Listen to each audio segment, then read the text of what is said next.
लक्ष्मण अंजय ये दिल्ली गेट मारुती मंदिर विश्वस्त मंडळ अहिल्यानगर।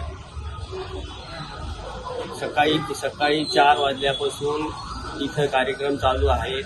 भाविक भक्त येतात, सिंदूर वगैरे अभिषेक सगळं व्यवस्थित पाळणा। जन्म महोत्सव 6 वाजता झालेला आहे। आता भंडारा चालू आहे। इथं भंडारा प्रसादांचा बुंदी आणि लॉफीचा टरबूज हे सगळे भक्त आहेत आणि खूप गर्दी असते। इथे खूप व्यवस्था करायला लागते भक्तांची।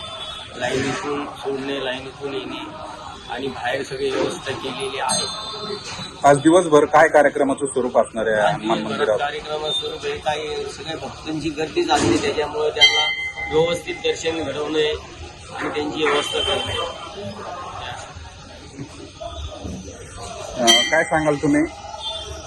तर दर मंगळवारी आम्ही शेंदूरला होतो आणि ती सकाळी 8:30ला आरती असते। रोज सकाळी 6:15ला असते, संध्याकाळी 7ला। आणि हनुमान जयंतीला सकाळी 4:45ला शेंदूर लागला।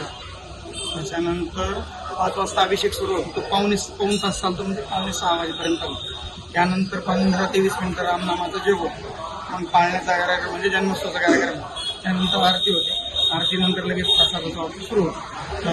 कारण इथं प्रसाद जायला असल्यामुळे आपण भंडारा न करता मोठ्या प्रमाणात लापशीचा प्रसाद करतो, बुंदीचा प्रसाद करतो आणि जवळपास 500 ते 600 किलोचा टरबुजाचा असतो। जसे भाविक देतील ते पण वाटले जातात। तर आता संध्याकाळी परत 7ला आरती होती, परत संध्याकाळी बुंदीचा लाडूचा प्रसाद होतो, तो 10 वाजेपर्यंत।